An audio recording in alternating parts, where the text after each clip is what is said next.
இப்போ உங்களுக்கு கொடுக்கப்பட்டிருக்கிற இந்த மிஷனை மட்டும் நீங்க கரெக்டா பண்ணீங்கன்னா நீங்க ஆசைப்பட்ட மாதிரியே உங்க அம்மாவை எல்கேஎம்க்கு போய் பார்க்கலாம். ஆமேரா அப்படின்னு அவங்க டீச்சர் சொன்னது ஆமேரா யோசிச்சு பாக்குறா. இந்த பக்கம் அந்த தளபதியும் அந்த நெக்லஸ கையில வச்சு பாத்துக்கிட்டு இருக்கான். இப்ப ஹீரோவும் கைசரும் ஆமரா நீங்க வேமா எந்திரிக்கணும்னு சொல்லி அவளை எழுப்ப முயற்சி பண்றாங்க. ஆனா அவ என்ன ஹெல்கேம்க்கு கூட்டு போ அப்படின்னு அவ தூக்கத்திலேயே வளர அப்படி என்ன சொல்றான்னு சொல்லிட்டு ஹீரோவும் பக்கத்துல போய் கேட்க ஹீரோவோட தலைமுடியை பிடிச்சிட்டு என்ன ஹெல்கேம்க்கு கூட்டிட்டு போ அப்படின்னு சொல்றா. இப்ப அந்த இடத்துக்கு டிராகன் நைட்ஸ் வந்து ஹீரோவையும் அவங்களோட டீமையும் புடிச்சிடுறாங்க. இப்ப நைட்ஸ் எல்லாம் திரும்பி அவங்க கேபிட்டலுக்கு போய்கிட்டு இருக்காங்க. இப்ப அந்த நைட்டுக்கு எல்லாம் கெட்டா இருக்கிற அந்த பொண்ணு ஆமா கௌரி நான் லாவலிய பாக்கவே இல்ல அவர் எங்க இருக்காருன்னு அவ கேட்க அவர் எதையோ செக் பண்ணணும் அப்படின்னு சொல்லிட்டு அவர் முன்னாடியே போயிட்டாரு அந்த கௌரின்றவர் சொல்றான். அப்படி என்ன செக் பண்ண போயிருப்பாருன்னு அவ கேட்க பார்த்தா நம்ம ஹீரோவையும் அவங்க டீமையும் இவங்க தான் கைது பண்ணி கூட்டு போறாங்க. ஆமா ஃபாபரோ உன் கையில இருந்த பிரேஸ்லெட் எங்க?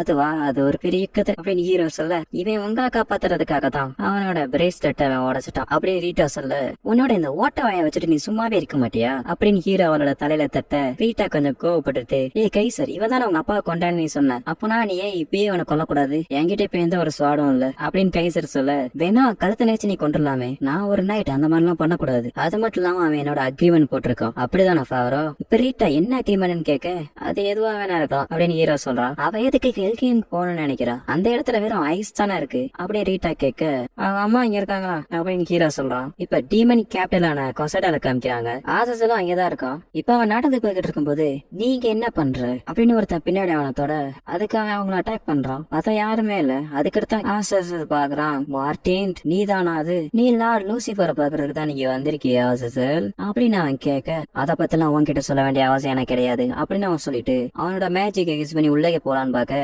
அது ஒர்க்காக மாட்டேங்குது. இப்ப அந்த மார்டின்ற போய் போய் அந்த மனுஷன் கிட்ட நீ தோத்துட்டு வந்திருக்கு அதனாலதான் உன்னை மாதிரி ஒரு முட்டாள அவர் பார்க்க விரும்பல போல அப்படின்னு அவன் சொன்னானே. அந்த பப்பீஸும் அப்புறம் அந்த பொண்ணும் நீங்க தோத்துட்டீங்க அப்படின்னு சொல்றாங்க. இது ஆசசல் கேட்டுட்டு இப்ப நான் போறேன் ஆனா திரும்பி வருவேன் அந்த காட் கீயோட அப்படின்னு ஆசசல் சொல்லிட்டு கிளம்பிடுறான். இப்ப ராயல் கேபிட்டல்ல கிங்குக்கு முன்னாடி ஹீரோவையும் அவங்க ஃப்ரெண்ட்ஸையும் ஒரு குற்றவாளி மாதிரி முன்னாடி நிக்க வைக்க ஹீரோ இப்ப இவர் தான் கிங்கான்னு பாக்க பக்கத்துல இருக்கிற ஒரு நைட் சைலண்டா இரு இப்ப நீ கிங்குக்கு முன்னாடி இருக்கிறத மறந்துடாது அப்படின்னு அவன் சொல்றான். இப்ப ரெண்டு பேரும் அமீராவது அந்த இடத்துக்கு கூட்டு வர ஒரு லேடி நைட் அவளோட முடிய பிடிச்சிட்டு இவதான் அந்த D1 சொல்ல கிங் அவனை பார்த்துட்டு இவளை பாக்குறதுக்கு சாதாரண பொண்ணு மாதிரி தான் தெரியுறா அப்படின்னு அவர் சொன்னானே. அங்க பக்கத்துல இருந்த ஒரு நைட் பவுண்டி ஹண்டர்ஸ் யூஸ் பண்ற அந்த பிரேஸ்லெட்ட பக்கத்துல போய் காமிக்கிறான். ஆனா அது ஜலிக்க மாட்டேங்குது. இத பக்கத்துல இருந்த அந்த லேடி நைட் பார்த்துட்டு என்ன சொல்றாங்கன்னா இந்த ஜெம் டீமனை டிடெக்ட் பண்ணும் ஆனா இப்பயே அதை டிடெக்ட் பண்ண மட்டும்தான் எங்களுக்கு தெரியலன்னு சொல்றா. இப்ப கிங் என்ன பண்றதுன்னு தெரியாம பாத்துட்டு இருக்கும் போது அந்த இடத்துக்கு மைக்கேல் வந்து அவதான் அந்த கீயை திருடுனா அப்படின்னு சொல்றான். ஹீரோ அந்த கார்டை பார்த்துட்டு பரவாயில்ல இவங்க பாக்கஸ் மாதிரி இல்லாம கொஞ்சம் டீசென்டாவே இருக்காங்கன்னு சொல்றான். இவன் எங்கடே ஏமாத்தி அந்த கார்ட் கீயை எடுத்தவ அப்படின்னு அவன் சொல்லிட்டு அவனோட பவரை யூஸ் பண்றான். இதனால அந்த பொண்ணோட டீமன் ஃபார்முக்கு அவ மாறிடுறா. இதுதான் இந்த பொண்ணோட திறமை. அவனால டீமனாவும் மாற முடியும் ஏஞ்சலாவும் மாற முடியும். அந்த மாதிரி ஒரு தடை செய்யப்பட்ட சக்தியை அவ வச்சிருக்கா அப்படின்னு மைக்கேல் சொல்ல அப்பனா லேடி அமரா ஒரு ஏஞ்சலா முட்டாப்பல அவ டீமன்றா இல்ல அவ ரெண்டுமே அப்படின்னு ரைட்டா சொல்றா. இப்ப மைக்கேலோட வந்த ஒரு ஏஞ்சல் அவளுக்குள்ள இப்ப அந்த கீ ஒன்றா இணைஞ்சிட்டனால நம்மளால திரும்பி அதை வெளியில எடுக்க முடியாது அப்படின்னு ஒரு ஏஞ்சலும் இன்னொரு ஏஞ்சல் இவளை உங்களோட பாதுகாப்புல நாங்க விட்டுட்டு போறோம் அதனால இவளை பத்திரமா பாத்துக்கோங்க அப்படின்னு சொல்ல கிங்கும் நாங்க பத்திரமா பாத்துக்கிறோம் அப்படின்னு சொல்றான். இந்த மூணு வீட்டையும் நாங்க என்ன பண்றது இதை உங்ககிட்ட கேட்க கூடாதுன்னு எனக்கு தெரியும் அதனால அவங்களுக்கு நாங்க துப்பு தண்டனை தான் கொடுக்க போறோம் அப்படின்னு கிங்க சொல்றத ஹீரோ கேட்டுட்டு என்னதே எங்களை கொல்ல போறீங்களா அப்படின்னு அவன் சொல்லிட்டு பழசெல்லாம் நினைச்சு பாக்குறான். ஒரு பொண்ணை நம்பி வந்தது ஏன் தப்பு தாண்டா அப்படின்னு ஹீரோ யோசிச்சுக்கிட்டு இருக்கு. அந்த நேரம் பார்த்து மைக்கேல் நீங்க அவங்களுடைய உயிரெல்லாம் எடுக்க வேண்டிய அவசியம் இல்ல அப்படின்னு சொன்னானே. உங்க இஷ்டம்படி நாங்க அவனை கொண்டுறோம்னு சொல்லிட்டு கிங் சொல்லிட்டு என்னது உயிர் எடுக்க வேணாமா அப்படின்னு கேக்குறான். அவங்களே நீங்க தான் பத்திரமா பாத்துக்கிறணும் அப்படின்னு அவன் சொன்னானே. ஹீரோ நீ தான் ஏஞ்சல் நீ என் தெய்வம் அப்படின்னு ஹீரோ சொல்ல இப்ப மைக்கேல் வந்து அந்த பகமோட் சீலா இருக்கிற இடத்த காமிக்கிறான். இத அந்த கிங் என்ன நடந்துகிட்டு இருக்குன்னு ஆச்சரியமா பாக்க அப்பதான் மைக்கேல் சொல்ல ஆரம்பிக்கிறான். இப்ப நீங்க அதை பாத்திருப்பீங்க பகமோட் எப்ப வேணாலும் அது சீல இருந்து வெளியில வரலாம் அப்படின்னு மைக்கேல் சொன்னானே. பகமோட்டா அப்படின்னா யாரு ஹீரோ கேக்குறான். இப்ப அந்த ரெண்டு ஏஞ்சல்ல ஒரு ஏஞ்சல் இப்ப நீங்க அதை நினைச்சு பயப்பட வேண்டாம் ஏன்னா அந்த சீலை பிரேக் பண்ணணும்னா ரெண்டு கீ ஒன்னா இணைஞ்சாதான் முடியும். இதை இதுக்கு முன்னாடி 11 வருஷத்துக்கு முன்னாடியே சுப்ரீம் கார்ட் ஜூஸும் டீமன் லார்ட் சேட்டனும் அவங்க உயிரை பணைய வச்சுதான் அந்த டிராகனை சீல் பண்ணாங்க. அவங்க ரெண்டு பேத்தினாலதான் இந்த கீ உருவாச்சு அப்படின்னு அந்த ஏஞ்சல் சொல்ல அதனால இப்ப நமக்கு என்ன நடக்குன்னு தெரியாது. அந்த கீ அந்த பொண்ணோட இப்ப இணைஞ்சனால இப்ப நீங்க அவங்கள கொண்டுட்டீங்கன்னா அந்த பொண்ணு எமோஷனலா ரொம்ப பாதிக்கப்படுவா. அதனால நமக்கு பெரிய பிரச்சனை வர வாய்ப்பு இருக்கு. அதனால நம்மளால எந்தெந்த வழியில எல்லாம் அந்த பகாமுட்டை நம்ம அவேக்கன் ஆகாம தடுக்க முடியுமோ எல்லாத்தையும் நம்மளால முடிஞ்சதை பண்ணணும். அதனால துணிச்சலான வீரர்களே இந்த காட்கியை பத்திரமா பாத்துக்குங்க அப்படின்னு சொல்லிட்டு அவங்க மறைஞ்சிடுறாங்க. இதை கேட்ட கிங்கும் அவங்களை ரிலீஸ் பண்ணுங்கன்னு சொல்லிடுறான். இன்னையில இருந்து நீங்க சுதந்திரம் ஆயிட்டீங்க, அதனால இங்க நீங்க எங்க வேணா சுத்தி தெரியலாம் அப்படின்னு சொன்னானே. ஹீரோ உணர்ச்சி வசப்பட்டுட்டு அந்த கிங்கோட கையை பிடிச்சிட்டு ரொம்ப நன்றிங்க கிங்குடா, நீங்க தான் கிங்கு அப்படின்னு நான் சொல்லிக்கிட்டு இருக்க காட்ஸ் வந்து ஹீரோவா தலையில அடிச்சுட்டு டே அவர் கிங்குடா, அவர்கிட்ட மன்னிப்பு கேள்றான்னு சொல்றாங்க. எனக்கு இந்த இடத்த பிடிக்கல, நான் ஹெல்தியாமுக்கு போகணும், எங்க அம்மாவை நான் பார்க்க போனா அவ கத்த.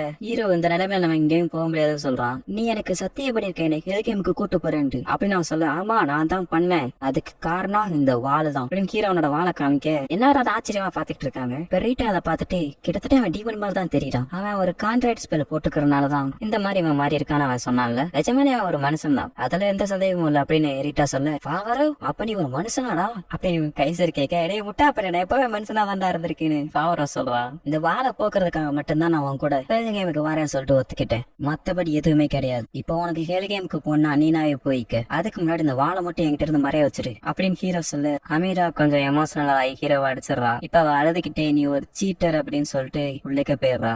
உள்ளேக்க போனதுக்கு அப்புறம் அந்த நைட் அந்த கதவுல ஒரு பேரியர் ஸ்பெல்ல போடுறான். அவன் இங்கே பத்திரமா இருக்கட்டும், அவனோட காயம் ஆடுற வரைக்கும் இங்க உங்களுக்குன்னு கொடுக்கப்பட்ட ரூம்ல போய் தாங்குங்க அப்படின்னு அந்த கைடு சொல்ல. ரீட்டா எனக்கு மட்டும் தனி ரூம் கிடைக்குமான்னு கேட்க அதுக்கு வாய்ப்பு இல்ல, உங்களை இப்போதைக்கு மட்டும் தான் நாங்க ஃப்ரீயா விட்டுருக்குமே தவிர நீங்க என்ன கிரிமினல் தான், அதனால உங்க வெப்பன்ஸ் பூரா எங்கள்கிட்ட கொடுத்துருங்க அப்படின்னு நைட் சொல்லிக்கிட்டு இருக்கும்போது அபாய ஒளி அடிக்குது. ரீட்டா என்ன நடக்குதுன்னு கேட்க டீமன்ஸ் எல்லாம் உள்ளே வந்துட்டாங்கன்னு நைட்டு சொல்ல. அவன் சொன்ன மாதிரி இப்ப டீமன்ஸ் எல்லாம் ராயல் கேபிட்டல தாக்க வந்துகிட்டு இருக்குங்க.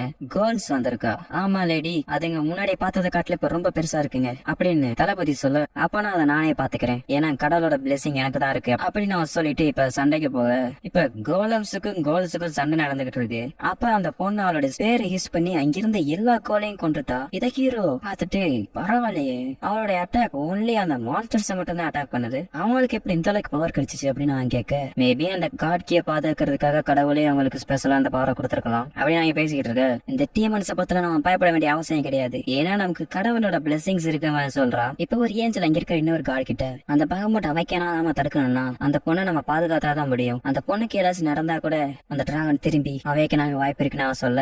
இதை கேட்ட அந்த காடஸும் நம்மளால அந்த ஹியூமன்ஸ் கிட்ட அவனோட காட் கீய அப்படியே வச்சிருக்க சொல்லி கொடுத்துட முடியாது அப்படின்னு ஒருத்தி சொல்ல. அப்ப இன்னொரு காடஸும் அதை பத்தி நீ கவலைப்படாத, அந்த மனுஷங்கள்ல ஒருத்தி தான் ரொம்ப பவர்ஃபுல்லா நாளாச்சு, அதனால நீ கவலைப்பட வேணாம் சொல்ல. ஆனா மைக்கேல் நீங்க முன்னாடியே அவளை தடுத்திருந்தா இவ்வளவு தூரம் நம்ம வந்திருக்க தேவையில்லை அப்படின்னு நான் சொல்ல. ஆனா அந்த நேரத்துல அவளை பாதுகாக்கிறதுக்காக ஒரு சக்தி வெளியில வந்துச்சு, இதுக்கு பின்னாடி வேற யாரோ ஒருத்தங்க இருக்காங்கன்னு அப்படின்னு சொல்ல. அந்த பொண்ணு ஹெலியமுக்கு தான் யாரையோ பார்க்க போறா அப்படின்னு சொல்லிட்டு எனக்கு தகவல் கிடைச்சிச்சு அப்படின்னு மைக்கேல் சொல்ல. அந்த காடஸும் நமக்கு இன்னொரு கீ எங்க இருக்குன்னு தெரியாது, அதனால நம்ம முடிஞ்ச வரைக்கும் அந்த பொண்ணு அந்த ராயல் கேபிட்டல்லே வச்சிருக்க பாக்கணும், அது மட்டும் இல்லாம இதுதான் நமக்கு நல்ல வாய்ப்பு நமக்குள்ள ஒளிஞ்சிருக்கிற அந்த துரோகியை கண்டுபிடிக்கிறதுக்கு அப்படி அந்த பொண்ணு சொல்லி முடிக்க. இப்ப ஹீரோ அந்த பார்ட்டி நடக்கிற இடத்துல ரெண்டு பொண்ணுங்க கிட்ட எப்பவும் போல கடலை போட்டுக்கிட்டு இருக்கு. இந்த பக்கம் ரீட்டா நீங்க எதையும் என்ஜாய் பண்ணலையான்னு கேட்க அவன் ஒண்ணும் சொல்லாம இருக்கிறத பார்த்துட்டு எனக்கு இங்க இருக்க பிடிக்கல நான் போறேன்னு சொல்லிட்டு கிளம்பிடுறா.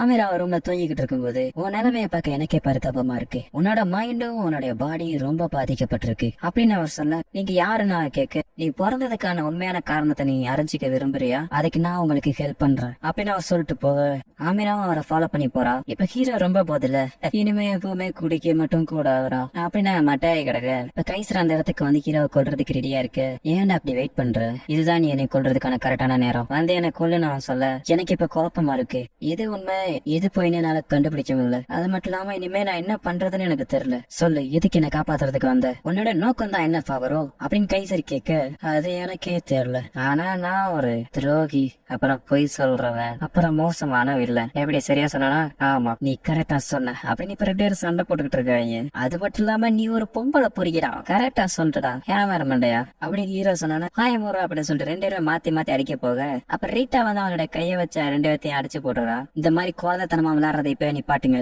ஆமீரா காணாம போயிட்டா அப்படி ரீட்டா சொன்னானு. ஆமீராவும் அந்த ஆளை ஃபாலோ பண்ணி போய்கிட்டே இருக்கா. இப்ப ஒரு இடத்துல போய் நின்னுட்டு அவன் கிட்ட இருக்கிற நெக்லஸ் எடுத்து காமிக்கிறான், அது ஜொலிக்குது. ஆமீரா விட்டு பார்த்தா அதுவும் சேர்ந்து ஜொலிக்குது. இப்ப ரீட்டா கைசன் அப்புறம் ஹீரோ மூணு பேரும் ஆமீரா எங்க இருக்கான்னு தேடிக்கிட்டு இருக்காங்க. இப்ப ஹீரோ அவளை தேடிட்டு ஒரு இடத்துக்கு வந்திருக்கான். ஆமா இது என்ன இடம்னே தெரியலையே அப்படின்னு ஹீரோ சொல்லிட்டு உள்ளே வந்து பாக்குறான். அந்த இடத்துல மிகப்பெரிய ஒரு டிராகன் சிலை இருக்கு, இதே மாதிரி உள்ளதானே எனக்கு கனவுல நான் பார்த்தேன் அப்படின்னு ஹீரோ அதை பாத்துக்கிட்டு இருக்க. நீங்க என்ன பண்ற அப்படின்னு அந்த நைட்டோட ஹெட்டு கேட்க இவங்க அந்த ஜிஎன்டி யாருக்காச்சு நான் போய் போய் இவகிட்டயே மாத்திக்கிறணும் அப்படின்னு ஹீரோ மனசுல நினைச்சிட்டு எனக்கு போர் அடிச்சிச்சு அப்படின்னு சொல்லிட்டு சும்மா நடந்து வந்துகிட்டு இருந்தேன். அப்ப தெரியாம அந்த சைடு வந்துட்டேன். ஓகே நான் இங்கிருந்து கிளம்புறேன் அப்படின்னு ஹீரோ சொல்லிட்டு கிளம்ப போக உங்களுக்கு இந்த பகாமுட்டை பத்தி தெரிஞ்சுக்க ஆசையா இருக்கா அப்படின்னு நான் கேட்டோன்னே ஒரு இப்ப நீ என்ன சொன்ன பகாமுட்டம் தானே? ஆமா இந்த கிரேட் டிஸ்ட்ராயர். அவன் மட்டும் ரிவைவ் ஆனானா இந்த உலகத்தையே அழிச்சிருவான். இவன் டீமனுக்கும் காடுக்கும் கட்டுப்பட மாட்டான். இவனோட பவர் டீமனையும் காடையும் காட்டில ரொம்ப அபரிவிதமானது. இவன் மட்டும் திரும்பி இப்ப ரிவைவ் ஆனானா இந்த பூமியை அழிஞ்சிரும் சொல்லிட்டு சொல்லிக்கிட்டு இருக்காங்க அப்படின்னு அவன் சொல்ல அப்பனா இதுதான் அந்த பகாமுட்டா. இதான் என்னோட கனவுல நான் பார்த்தனா ரொம்ப வருஷத்துக்கு முன்னாடிதான் அது நடந்துச்சு. பகாமுட் திடீர்னு வானத்துல அப்பேராச்சு. கண்ணு வைக்கிற நேரத்துல இந்த உலகத்தையே அது நரகமா மாத்திருச்சு. டீமன்ஸ் அப்புறம் காட்ஸ் அப்புறம் ஹியூமன்ஸ் எல்லாரும் அவங்க நம்பிக்கை இழந்ததுக்கு அப்புறம் அந்த அதிசயம் நடந்துச்சு. The supreme god Zeus god கீயாகவும் டீமன் லார்ட் சேட்டன் டீமன் கீயாகவும் டிரான்ஸ்ஃபார்ம் ஆயிதான் அந்த பகாமுட்டை சேல் பண்ணாங்க. இப்ப இருக்கிற இந்த ஸ்டோன் ஸ்டாச்சு தான் அதோட மாடல். இங்க இருக்கிற மக்கள் இதை பார்த்து பிரேயர் பண்ணிக்கிறாங்க. என்னது இந்த மான்ஸ்டரை ப்ரே பண்ணுவாங்க? அப்படி இல்ல, அந்த மான்ஸ்டருக்கு மேல இருக்கிற அவர் தான் holy night prophesied by the God's.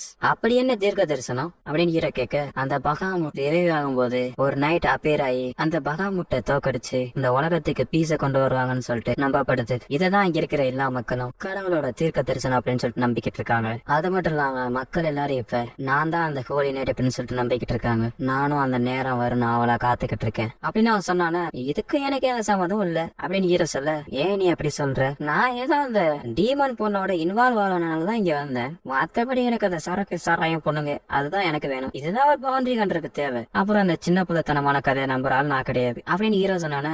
நீ கன்ஃபார்ம் இதுல உறுதியா தான் இருக்கியா? நான் உண்மையிலே விவசாய குடும்பத்தை சேர்ந்த பொண்ணு. அப்பதான் கடவுளோட பிளெஸிங் எனக்கு கிடைச்சு கடவுளுக்காக என்னுடைய வாழ்க்கையை நான் அர்ப்பணிச்சேன். அதனால ஒவ்வொருத்தவங்களுக்கும் ஒவ்வொரு பிறந்ததுக்கான ஒரு நோக்கம் இருக்கும். அதனால உங்களுக்கு இதுல சம்மந்தம் இருக்கு அப்படின்றத நான் நம்புறேன். பின்ன எதுக்கு நீங்களும் அந்த பொண்ணு சந்திக்கணும்? இதுக்கெல்லாம் காரணம் விதிதான். விதிதான் அவங்க இங்க கூட்டு வந்திருக்கு அப்படின்னு சொல்லிட்டு அந்த பொண்ணு கிளம்பிடுறா. விதியா? அந்த மாதிரி ஏதாச்சும் இருக்குமா என்ன அப்படின்னு ஹீரோ அந்த ஸ்டாச்சுவை பாத்துக்கிட்டு இருக்க. இந்த பக்கம் அமீரா பத்தி யார் நீங்க என்கிட்ட இருக்கிற மாதிரி சேம் நெக்லஸ் உங்ககிட்ட எப்படி இருக்குன்னு அவன் கேட்க இதை உங்க அம்மா தான் என்கிட்ட கொடுத்தாங்க. என்னது என்னோட அம்மாவா? அப்பனா இதுக்கு அர்த்தம் நீங்க தான் அப்பாவா? அந்த ஒரு வார்த்தை சொல்ல வர்றதுக்குலாம் தேவை எமர்ஜென்சி எல்லாரும் அடிக்க ஆரம்பிச்சிருது. அவனோட டீமன் ஆர்மி கூப்பிட்டு காட் கே கைப்பற்றதுக்காக வந்துகிட்டு இருக்கான். இதோட இந்த எபிசோட முடிச்சுட்டாங்க. ஓகே கேஸ் அடுத்த